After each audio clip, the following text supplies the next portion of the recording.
Caríssimas senhoras, caríssimos senhores, amigos jovens, meus queridos irmãos espíritas, Deus os guarde, mantendo-nos sob a sua paz. Das mensagens luminosas da Boa Nova, uma delas me sensibiliza em particular, em razão do seu conteúdo vivencial, que é exatamente aquela exarada no Evangelho de Lucas, no seu capítulo 9, nos versículos que vão de 37 ao 42. Nesse texto, o evangelista nos apresenta o mestre alcançando o topo da montanha do Tabor no auge da noite, acompanhado por 3 dos seus discípulos: João, Simão Pedro e Tiago, irmão de João. Havia deixado no sopé da montanha os demais companheiros, enquanto lá no alto da montanha percebia uma natureza exuberante. O vento que lhe soprava as cabeleiras provindo das montanhas do Golã, que cabelavam as ondas do mar da Galileia e que alcançavam a rara vegetação do Tabor. Naqueles momentos formidáveis que Jesus Cristo propiciava aos seus amigos, falava-lhes acerca do mistério da vida, da excelência da vida no mundo, quando se busca viver sob a luz dos céus. Enquanto os discípulos embevecidos ouviam o sublime amigo, afirma o texto de Lucas que uma nuvem se formou sobre o conjunto. Os discípulos adormeceram, e quando despertaram, estavam diante de Jesus iluminado por sua própria claridade. Logo se depararam com um Jesus luminoso. O evangelista diz que seu rosto brilhava mais que o sol, e seus vestidos estavam tão altos como seria impossível qualquer lavandeiro alvejá-los. Naqueles momentos de luz, para o êxtase dos companheiros, 2 sombras passaram a noite e se mostraram ladeando o mestre. Eram Elias e Moisés. Elias, conhecido como profeta de Jeová, havia desaparecido da terra 4 séculos antes de Jesus nascer. Moisés, o sal das águas, um dos patriarcas do povo hebreu, havia desaparecido do mundo físico cerca de 1400 anos antes de Jesus. E essas 2 criaturas então vazavam a cortina da morte para anunciar a vida, dialogando com o mestre em plena noite do Monte Tabor. Simão Pedro, mais falante dentre os 3, emocionado com a palavra, e propôs a Jesus Cristo: Senhor, como é bom estarmos aqui. Porque é que não construímos 3 tendas uma para ti, outra mais para Elias e outra para Moisés. Por que não ficamos aqui? Não podemos, não. Aqueles que conhecem o brilho das alturas têm que aprender a descer as baixadas para socorrer. Foi voltando àquela expressão já conhecida pelos amigos. O brilho solar foi desaparecendo. Os dois amigos do além novamente foram tragados pela noite. E Jesus Cristo começa com os 3 companheiros a descida da montanha. Lá embaixo, ainda nem o dia houvera clareado, um pai aflito se ajoelha, se prosterna diante do mestre e em lágrimas lhe roga: Senhor, tem misericórdia de meu filho que é lunático. O demônio toma e o atira contra as pedras, contra o fogo, contra as águas. Vê como ele se encontra, Senhor. O pré-adolescente tremia como vara verde ao vento.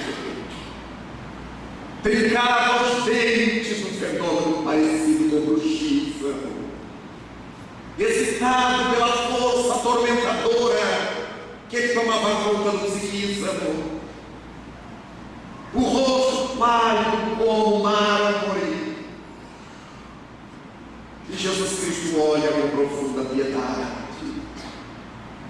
toma o pequeno pelos antebraços e o aproxima de si, encara-o diretamente, vê a criatura que o atormentava do além e lhe diz: Espírito imundo, em nome do meu Pai que está nos céus, eu te ordeno, sai dele. O menino agitou-se, os esfíncteres se soltaram, o suor corejante tornou-se abundante, o corpo continuava a tremer, mas os olhos voltaram à naturalidade. Ele virou o mestre e abraçou seu pai, completamente curado. O homem agarrou o filho entre os braços, saiu com ele, e quando se voltou para agradecer ao mestre, o mestre confabulava com os discípulos que lhe perguntaram, pela voz de Felipe: por que é que tu conseguiste? E nós que aqui ficamos toda a noite nada logramos contra essa força maligna. Sempre o hábito de se comparar, porque tu conseguiste, nós não. Nem os discípulos tinham ainda a dimensão da grandeza de Jesus.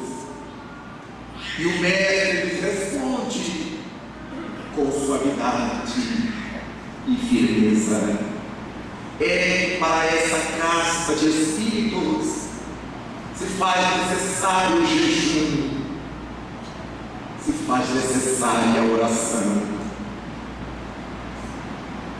Esse é um momento singular. Jesus Cristo realiza na terra uma demonstração da desobsessão, de um trabalho desobsessivo, e estabelece quais as condições para se afugentar espíritos de má estirpe. Afirma que é necessário jejum e oração, mas naturalmente Jesus não se referia a qualquer forma de jejum físico. Não é o jejum de parar de comer, porque ninguém adquire a autoridade moral para parar de comer. Se assim fosse, os faquires e as modelos seriam um exemplo de autoridade moral. Ele se reportava ao deixar de errar. O jejum moral, aquele que nos faz parava de prometer desatinos. É esse tipo de jejum que nos dá autoridade sobre o mal. E oração, que não era repetir fórmulas mágicas, nem dizer palavras sacramentais, conforme eu tenho ensinado, era a oração interna. Quando orardes, ensinou a Simão Pedro: entrai para o vosso aposento e orai em secreto, porque o Pai que vê o que se passa em secreto vos atenderá. Quando orardes, não façais como os hipócritas fazem, gritando nos cantos das praças e no meio das ruas, para que sejam vistos. Quando orardes,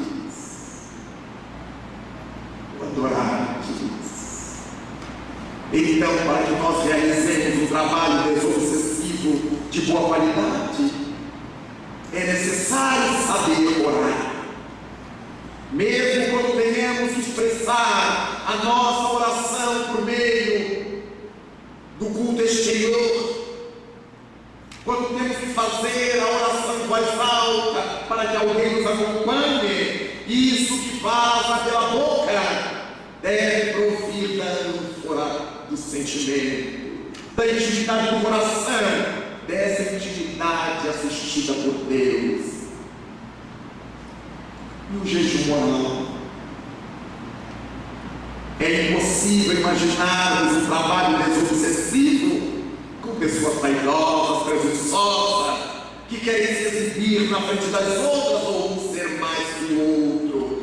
Essa reunião deixará de ser reunião de desobsessão para tornar-se uma reunião de obsessão, porque os espíritos nobres nela não comparecem, conforme aprendemos no livro dos médiuns. Mas é exatamente no livro dos médiuns que nós encontramos a continuação desses ensinamentos de Jesus. Mas o mestre nos dissera duas coisas: para essa casta de espíritos, a necessidade de jejum e oração. O mestre já nos apontava aquilo que Allan Kardec estudara no livro dos Espíritos, a partir da pergunta 94. As ordens e categorias de espíritos, há diversos deles, há diversas ordens, várias categorias, que Allan Kardec resume em espíritos imperfeitos, espíritos medianos, espíritos puros. Desenvolve as categorias dentro dos espíritos imperfeitos, dos espíritos medianos ou de benevolência. E os espíritos puros não têm vários níveis: ou ele é puro ou pertence a uma das classes anteriores. E natural é pensar que quando chegamos ao Espiritismo, 18 séculos depois de Cristo, encontremos em O Livro dos Espíritos o codificador criando uma classificação para os espíritos. E no Livro dos Médiuns, um capítulo inteiro, o capítulo 23, dedicado às obsessões.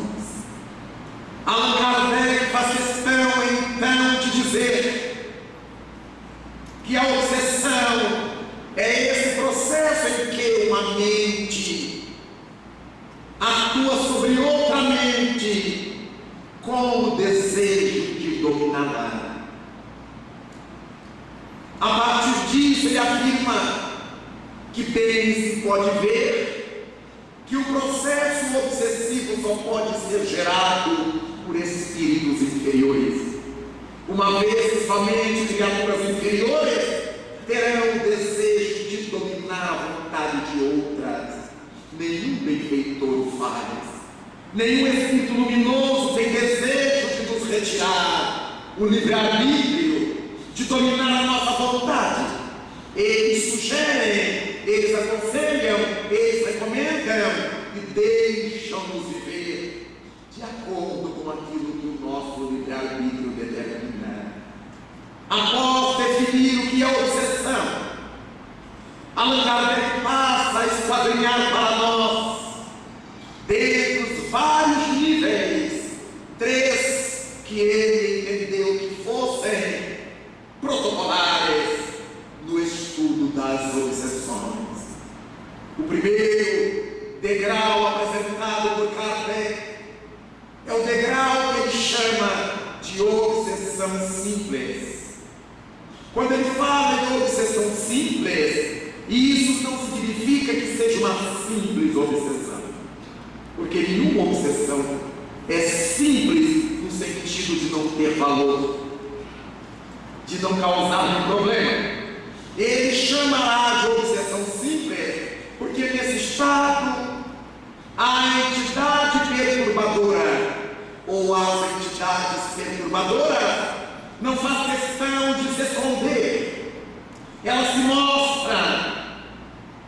E se a criatura perturbada tiver acesso à mediunidade, essas entidades dizem: eu lhe vou destruir,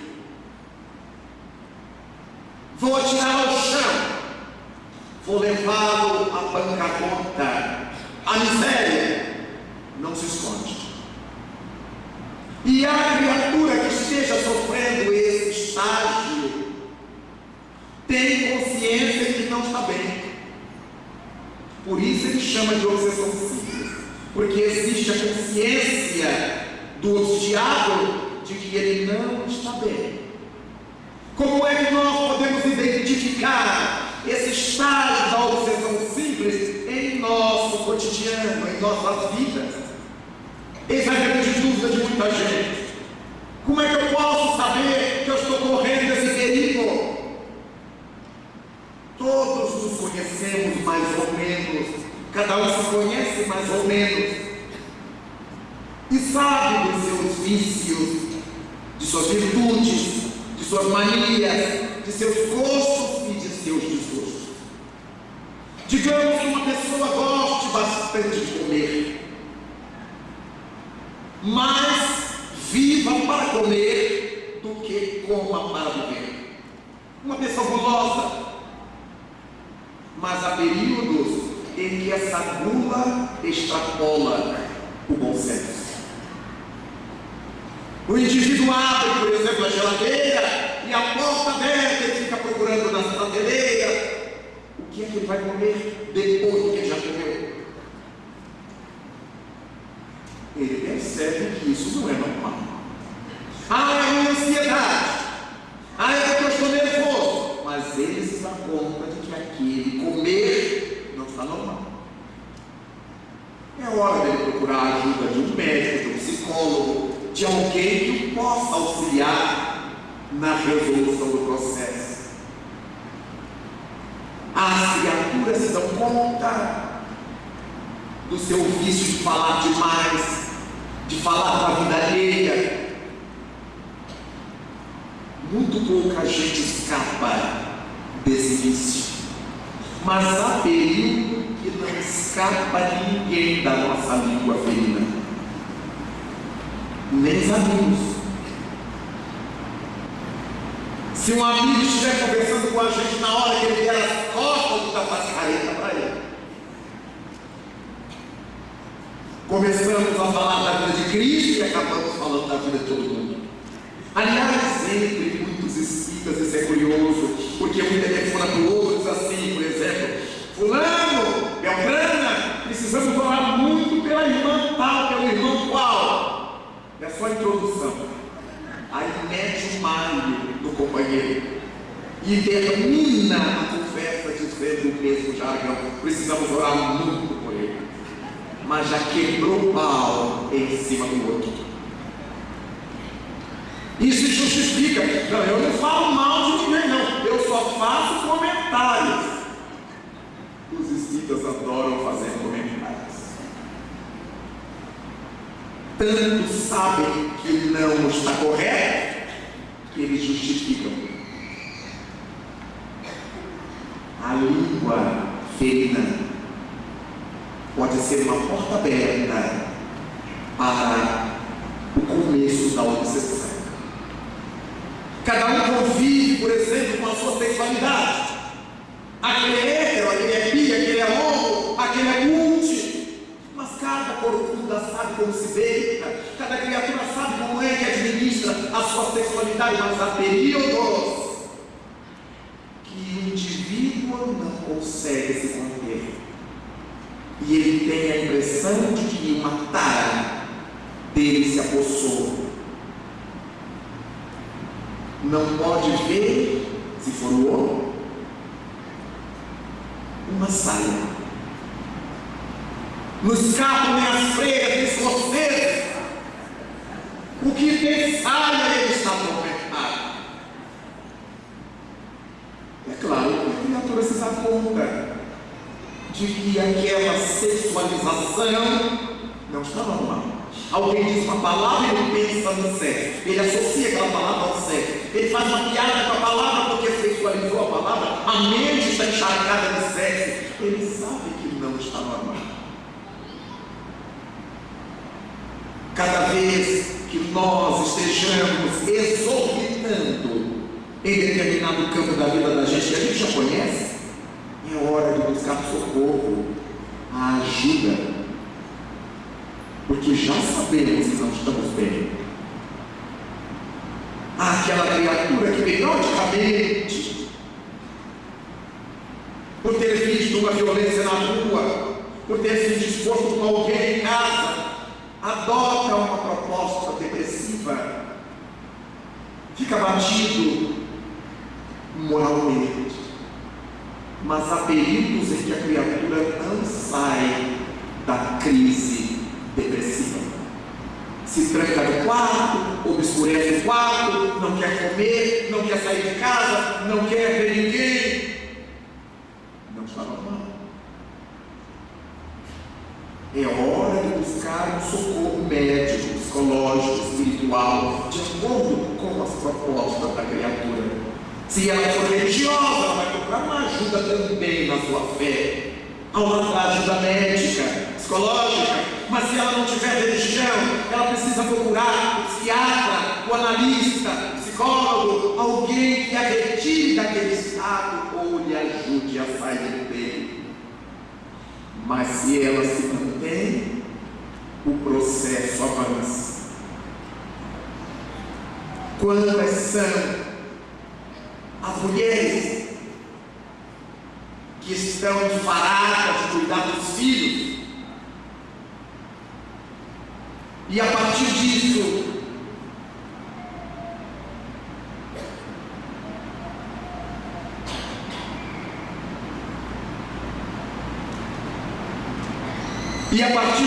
então, elas justificam questão de TPM.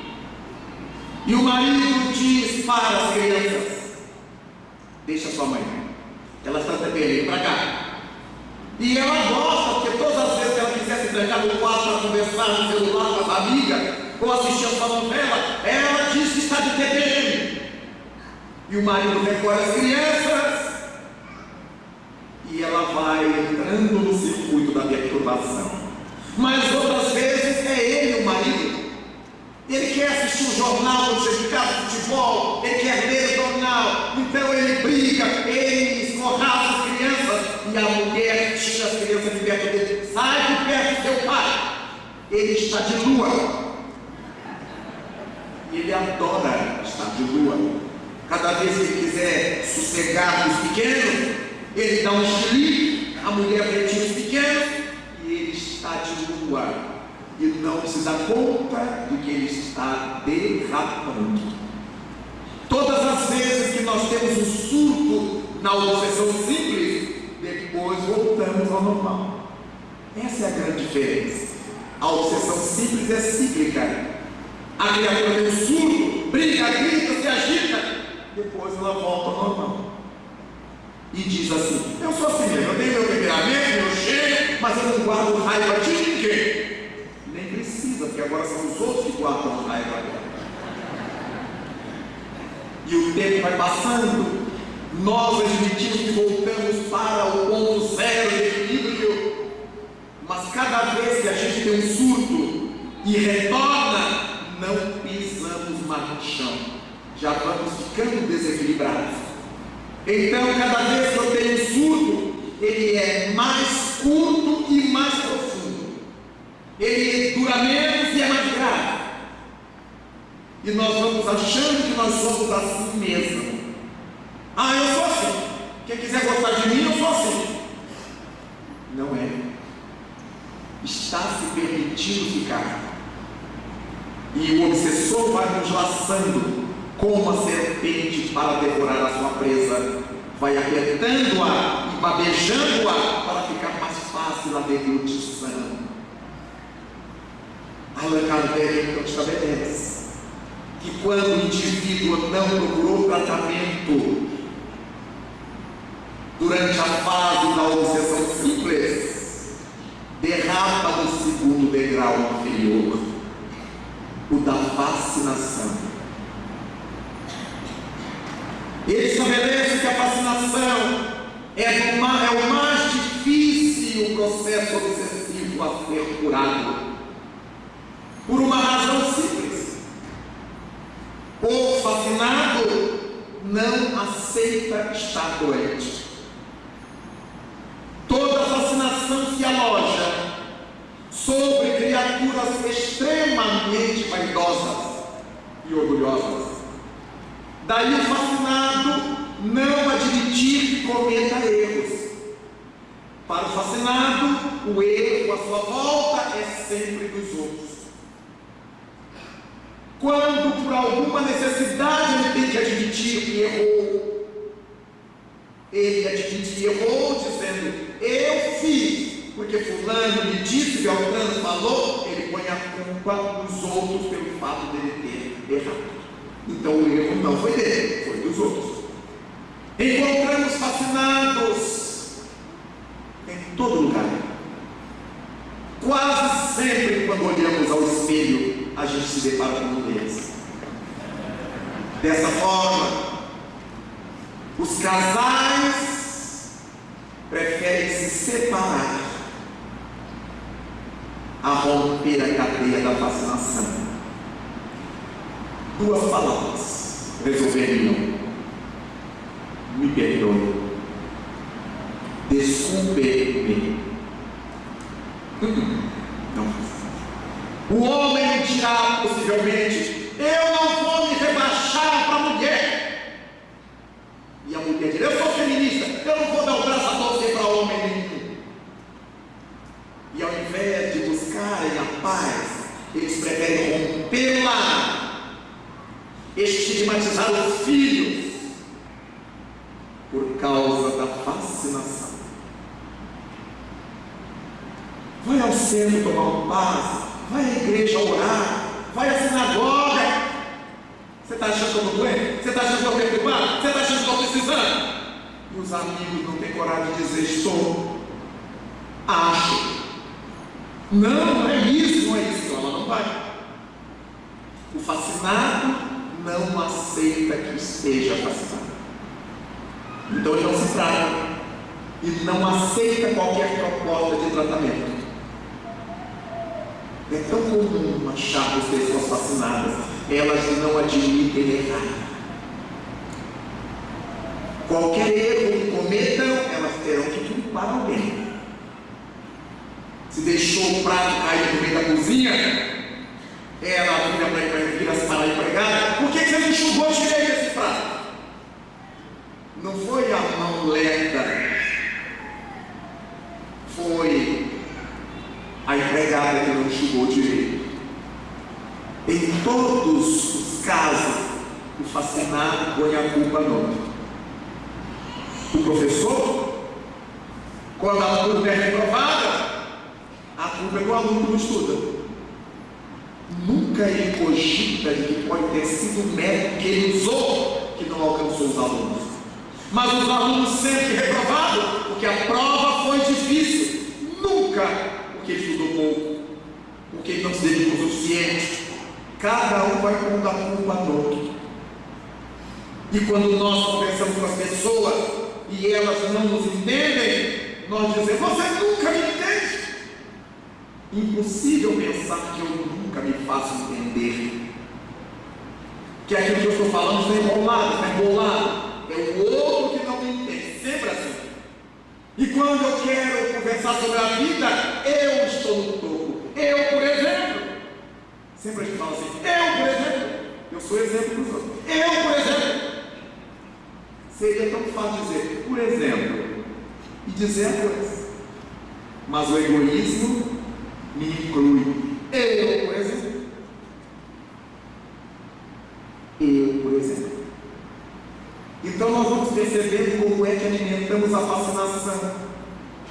Se esse fascinado é médio, se está no centro, o fascinador começa a conquistar a confiança dele.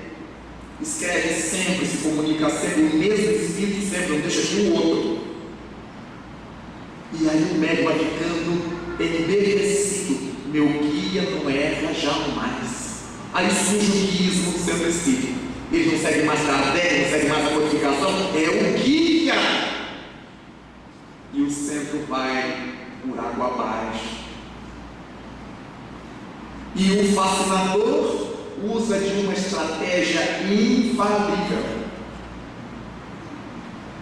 Se o fascinado continuar no centro, se o fascinado continuar na família, alguém poderá iluminar-lhe a cabeça. Alguém poderá fazer ver o erro que comete. Então o fascinador trata de retirar a pessoa daquele contexto. O médium lá no centro para fazer caridade em casa, porque no centro ninguém está deixando. Porque em casa ele está totalmente na mão da sombra. E a gente só vai ter as notícias desgraçadas a respeito do fascinado. É muito comum as pessoas irem largando o trabalho dele para fazer sua caridade do jeito que o fascinador deseja, enredando-se na sombra cada vez mais. Suicídios, homicídios, prostituições, a rodo, porque o objetivo dessas entidades é levar o indivíduo à bancarrota. Daí é mais fácil marido largar a mulher. Eu quero viver a minha liberdade, eu quero ser feliz. Ou ela largá-lo para as crianças. Eu quero ainda aproveitar a minha vida, eu quero ser feliz. Você fica aí com seus filhos. A fascinação. Nós lidamos com os fascinados e com os obsidiados simples do cotidiano, e eles têm aparência de normalidade. Esse é o perigo. O obsidiado simples não parece. A gente justifica que é o temperamento dele. Ele é assim mesmo. E o fascinado também. E eles estão na política, eles estão na administração pública, eles estão formando famílias, eles estão fazendo leis, eles estão com a vida de muitos nas mãos, assinando, examinando processos. Todos loucos, muitos loucos, por obsessão. E porque é difícil o fascinado ser tratado, porque ele foge de quem o adverte, se isola de quem quer salvar e não admite precisar de socorro, ele derrapa no terceiro patamar descendente. Na fascinação, o espírito fascinador retira da sua presa algo que é fundamental na criatura humana: o poder de discernir. Tira-lhe o discernimento. Por isso ele acredita que está sempre certo. Ele perde o senso crítico. Todo fascinado paga mico, passa vexame, porque ele acredita que é maravilhoso tudo que vem dele. E às vezes são coisas absurdas. Ele perdeu o senso crítico. Ele perdeu a capacidade de ajuizar. Mas quando ele derrapa na subjugação, que é o terceiro patamar inferior,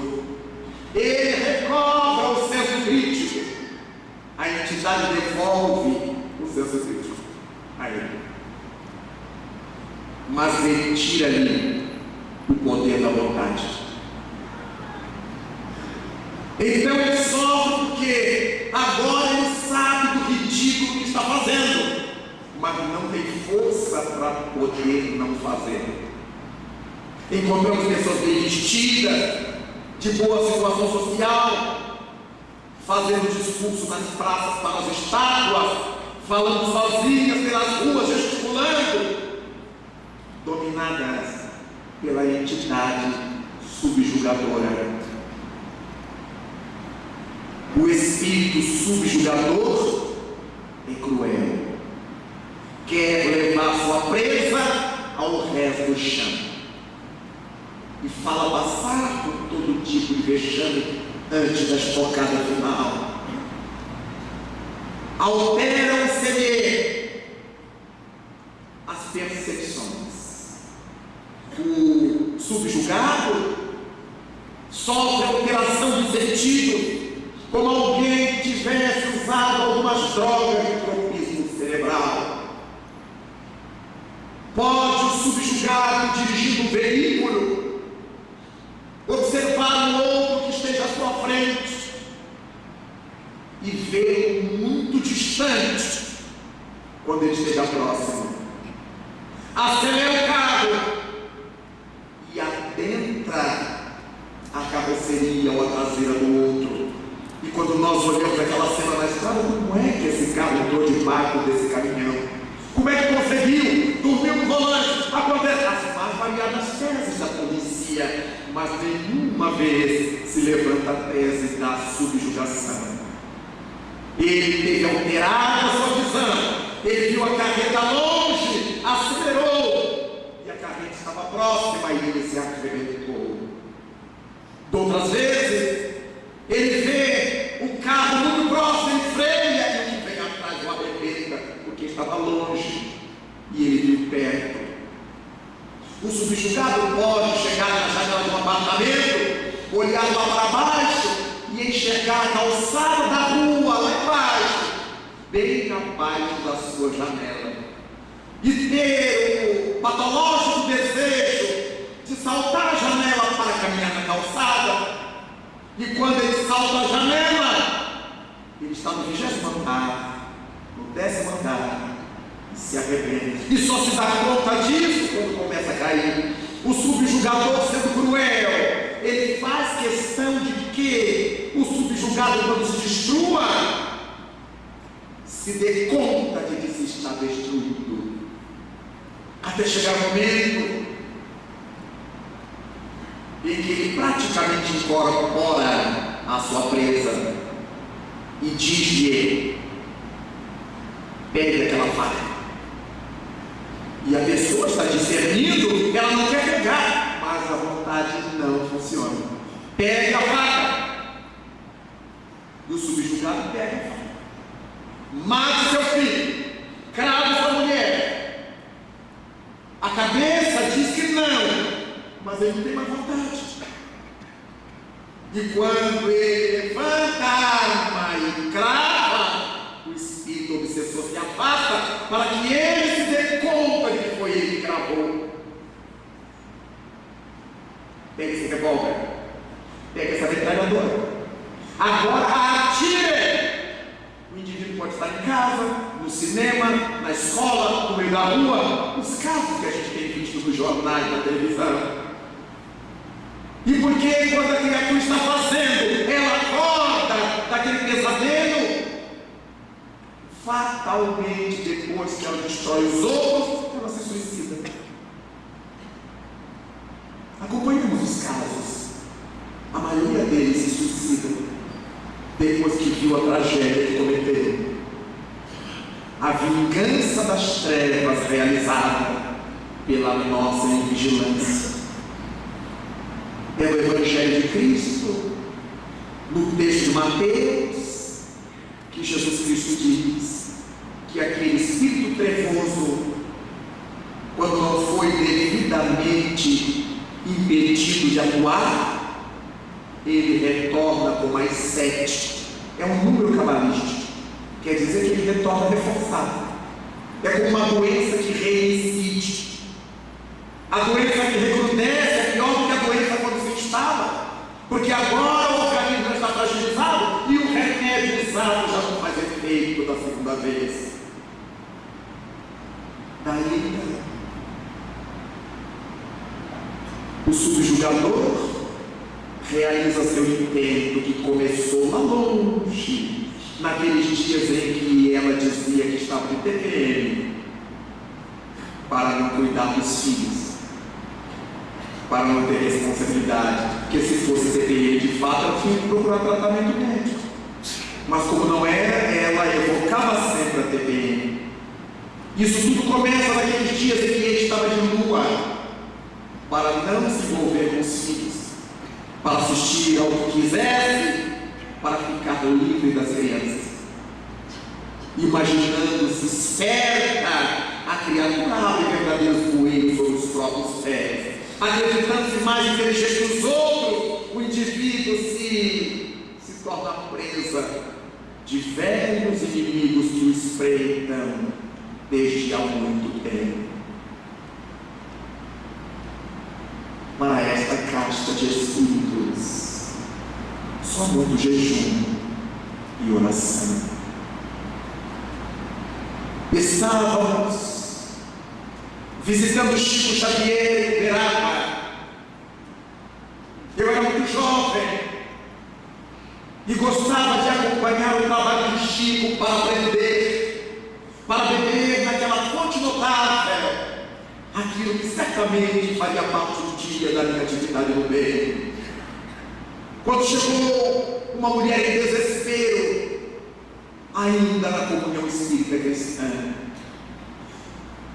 trazia nos braços aquilo que antes tinha sido o corpo humano. Uma criança desfigurada, muito inchada, que se debatia, os olhos se reviravam. Um acompanhante de ajudava a cuidar do menino, que tinha 5 anos de idade, nascera surdo, e por isso ficou mudo, não aprendeu a falar. Nascera cego, e quando tinha 3 anos de idade, perdeu os braços. Apareceram-lhe 2 cânceres, um em cada braço, nos ossos dos braços, com uma violência tal que os médicos tiveram que apertar. E enquanto a criança estava sendo tratada, ainda daquele câncer que lhe retirava os braços, os médicos iam amputar-lhe as pernas. Uma doença insidiosa que abriu as pernas em chagas tomou conta da criança. E a mãe, em desespero, foi procurar o Chico. E o velho Chico escutou-a, secou suas lágrimas com suas palavras carinhosas, orientando que ela devia ter amor ao filho, mas acatar a determinação médica. Tudo sairia bem ao final daquela luta.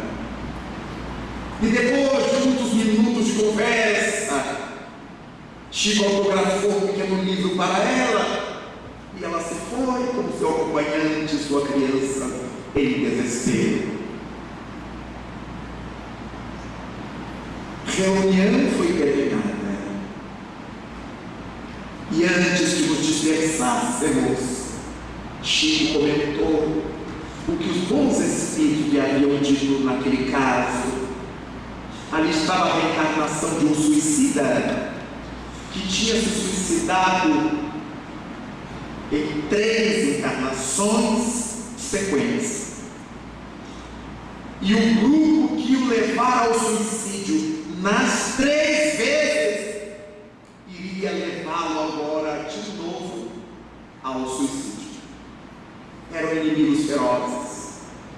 dadas as dívidas antigas da criança com eles do passado.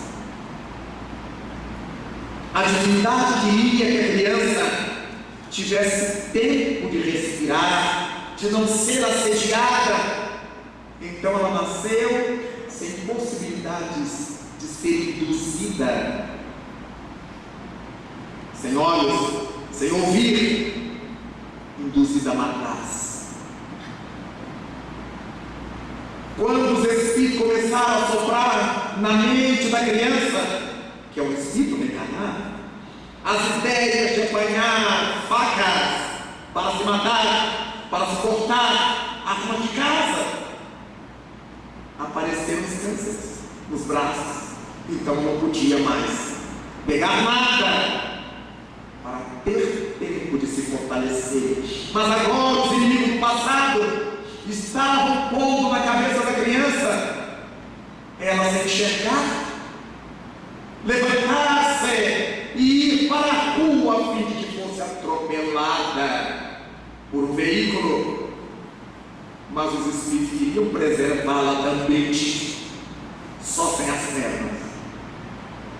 E aquela criatura desistiu, conforme a orientação dos espíritos, ficaria sobre o leito durante algumas décadas, para tirar do psiquismo a ideia de matar-se, ainda tão fresca, depois de ter se suicidado 3 vezes pela insuflação obsessiva.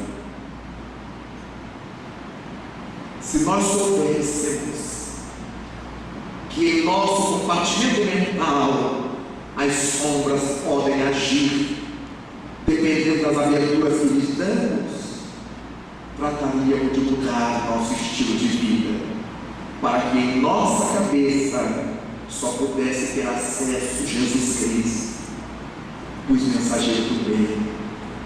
Não foi à toa que Allan Kardec indagou no Livro dos Espíritos: interferem os Espíritos em nossos pensamentos e atos? E a pergunta 459 nos traz a resposta: sim, muito mais do que imaginar. Eles interferem a tal ponto que comumente são eles que nos dirigem. Então, quem escolhe os espíritos que nos vão dirigir, que nos vão influenciar a ponto de nos dirigir, é a nossa ação, no bem ou no mal. É o nosso livre-arbítrio. Se eu me decido por agir no bem, por trabalhar no bem, ainda que com minhas lutas normais, ainda que eu chore, que eu ria, que eu reclame desprezo, eu estou na marcha normal da vida, estou buscando o bem. Mas aqueles que resolvem tirar proveito dos outros a qualquer preço, aqueles que vivem para explorar os outros, aqueles que vivem para o mal, para o vício, certamente estão se entregando a essas equipes de perturbadores. E depois a gente perde a própria autogerência, ficamos nas mãos deles, porque de ordinário são eles que nos dirigem, mas nós é que lhes entregamos a mente. Cada vez que uma ideia insana começar a tomar conta de nossas cabeças, levantemos: não, na minha cabeça só Jesus Cristo. As ideias vão voltar, e cada vez que elas voltem negativas, nós teremos a mesma reação: não vou fazer, não quero fazer. Há criaturas que ficam tão desesperadas que elas sacodem a cabeça como se desejassem retirar da cabeça, sacudindo-a, um mau pensamento. Allan Kardec perguntou aos espíritos: como é que eu posso saber os pensamentos que me chegam à mente, se são os meus ou se me são sugeridos? O Espírito de verdade respondeu-lhes: o pensamento que primeiro nos acorde é o nosso, depois vem o outro. Parece que é alguém conversando conosco. Por isso que a gente começa a falar sozinho. Eu estou discutindo com alguém que me fala, com outro pensamento que chega à minha mente. E se for ruim, quantas vezes ele aparecer, eu lhe direi não, e buscarei reforço na prece, no bom trabalho, na conversa com os amigos, no pedido de ajuda, na busca de socorro. E cada vez que vier um pensamento positivo, nós o acolheremos. Mas se é o Espírito que nos põe esse pensamento ruim, a gente não é culpado. Mas a doutrina espírita nos explica algo muito racional. Se um vizinho me diz assim: ali está vendendo mais barato, compra ali, e eu vou comprar, a ideia já não é do vizinho, é minha. Eu acreditei, eu aceitei. O vizinho me sugeriu, mas eu aceitei, então a ideia já é minha. Se o Espírito me disser: vai e agrida, se eu aceitar, já não é culpa do Espírito. Eu aceitei, é sinal que eu concordei com ele.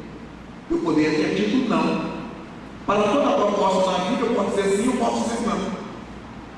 Então, quando eu faço o mal que me foi sugerido, a culpa já não é de quem fez a sugestão, porque fui eu que aceitei com o meu livre-arbítrio.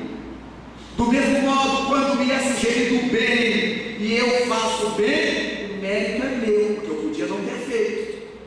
O mérito não é mais do guia, o mérito é meu. Por isso, as nossas obras respondem por nossa felicidade ou por nossa desgraça. Não aceitemos que as ideias negativas façam um ninho na nossa cabeça, qualquer que ela seja. Fume esse papelzinho uma vezinha só, amor. Você não se vicia não. Você é forte. Fume esse cachimbo de crack, umzinho só para você ver como é que é.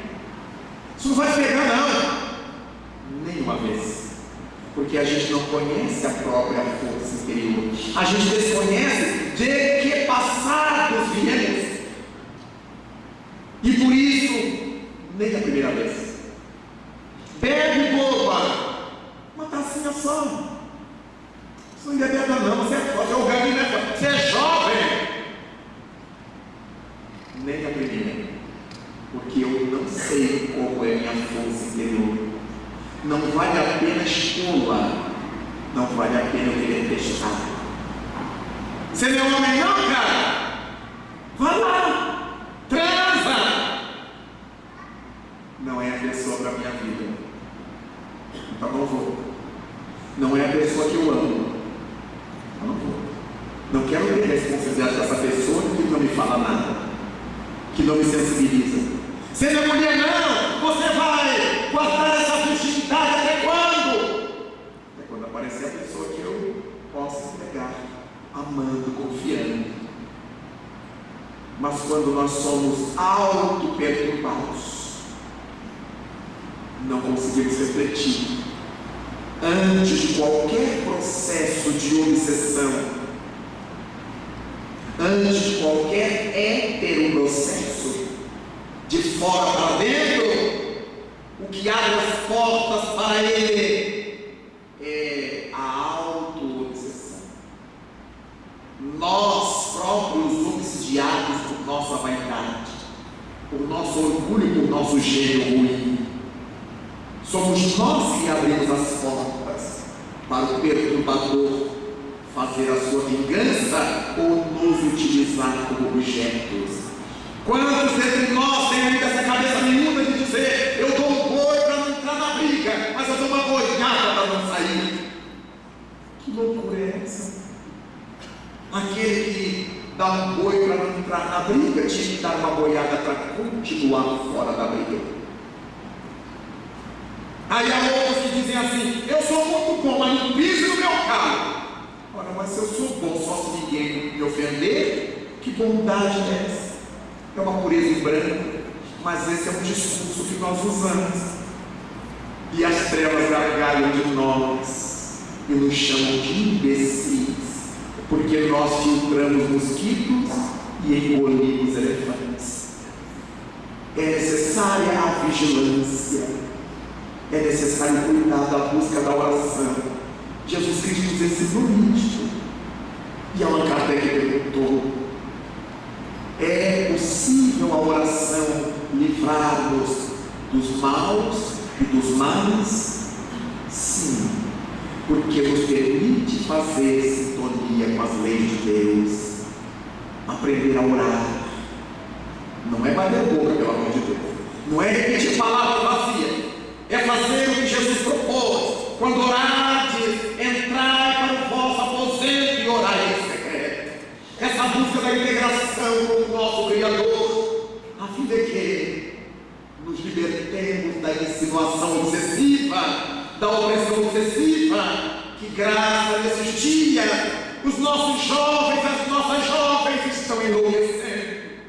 Nas festas rave, o bate-estacas a noite inteira na consciência, regada a álcool e a drogas, horas e horas, dias e dias, sem que os pais saibam onde esses filhos estão. Que mundo enlouquecido é esse? Que juventude é esta? Eu quero gozar a vida, mas não é assim que se goza a vida. Isso é adiantar a morte. Seria tão bom se nós pudéssemos agasalhar essa juventude e dizer o que é que Deus aguarda delas. Lamento muito quando vejo jovens nos centros espíritas ou nas igrejas variadas sem que recebam nutrição para a inteligência. Quando se lhes passa a história da carochinha e se explora o jovem para que ele somente toque violão e faça encenação de peças que, por mais lindas que sejam, não põe lucidez em sua cabeça. Que haja a música, que é a prova do jovem, que haja a arte cênica, que nos ajuda pedagogicamente, mas antes disso, o estudo dedicado da doutrina espírita, para que o jovem saiba que ele só é no corpo físico, mas é um espírito milenário, carregando atrás de si muitos velhos inimigos, dos quais ele precisa se libertar. A evangelização da criança, a evangelização do jovem, para formar o adulto saudável, equilibrado, é o de que necessitamos. Não podemos colocar qualquer um para cuidar da mocidade. Temos que ver quem tem o perfil, o conhecimento espírita, a paciência, o jogo de cintura para lidar com a adolescência sempre desafiadora, para que ela não seja obsidiada. Nossas moças, com exceções felizes, ficando aqui, ficando acolá, não sabe qual foi o rapaz, ela não conhece, mas ela quer entrar na moda, porque ela vê nas novelas, porque ela assiste Malhação, ela quer ficar e se prostitui, porque se ela se relaciona com vários homens que ela nem sabe quem são, é prostituição. Por mais que seja minha filha, por mais que seja jovem do centro, é prostituição. E os obsessores adoram a prostituição, porque começam a sugar nosso plasma sexual e promovem taras, pedofilias, destruição e morte por esse fio da sexualidade mal cuidada. Dessa forma, eis a doutrina espírita nos chamar, enquanto é hoje, para entendê-la e entendermos. É por isso, então, que evoco essa página notável do Evangelho de Lucas, quando ele subiu a montanha, com João, Tiago, Simão Pedro, os ventos alígeros do Golã, que encabelavam as ondas do mar da Galileia e sacudiam-lhes as cabeleiras do alto da montanha. A voz: este é o meu filho amado, escutai-o. E o mestre que rutila como o sol, cujas roupas se embranquecem como jamais poderiam ser branqueadas na terra, a ponto de Simão envelhecido propor: Senhor, como é bom estarmos aqui, porque aqui não construímos 3 tabernáculos, 3 tendas, uma para ti, outra para Elias e outra para Moisés. Não podemos. Quem conhece o brilho das alturas precisa estar pronto para socorrer nas baixadas que sofrem. Senhor, tem misericórdia, meu filho lunático. Os demônios abusam dele, atiram sobre força das pedras, sobre as águas. Olha o Senhor, Espírito. Em nome do meu Pai que está nos céus, eu te ordeno, sai dele. E por que é que tu conseguiste? E nós que passamos aqui a noite inteira pelejando, nada logramos. É porque para essa casta de espíritos, só muito jejum e muita oração.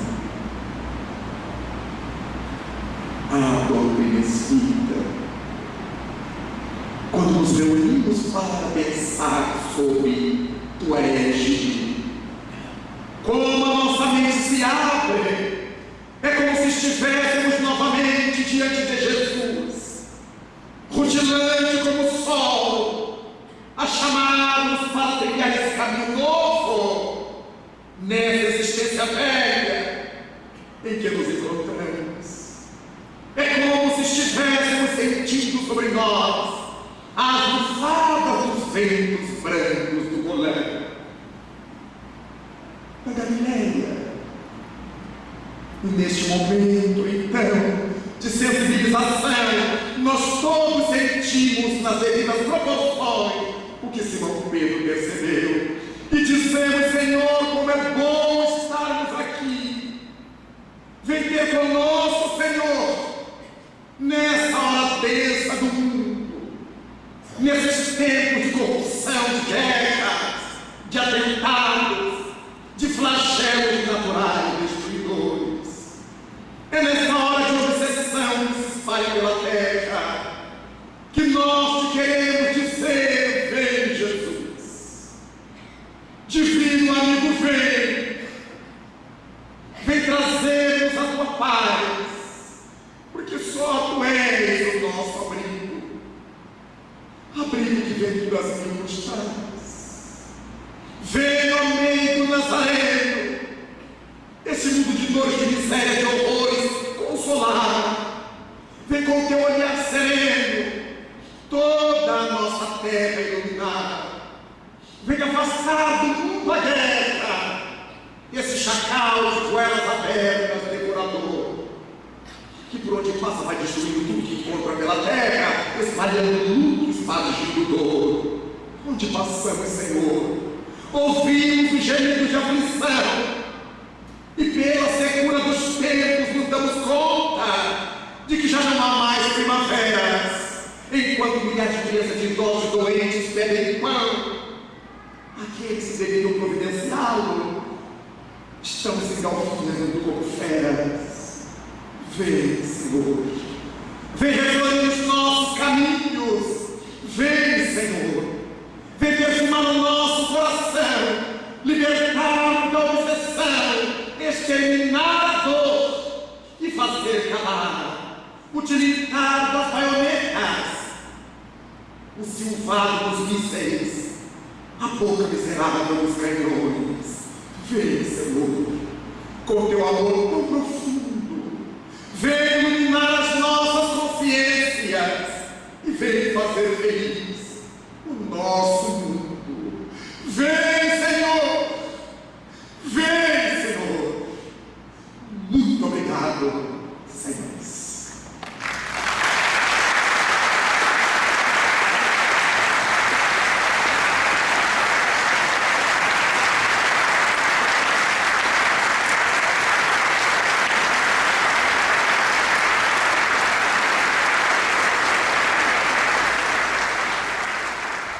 Rede Amigo Espírita, uma ferramenta de união, interação e divulgação do movimento espírita.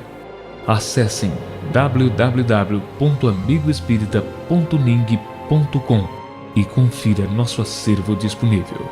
Rede Amigo Espírita, divulgando, instruindo e unificando.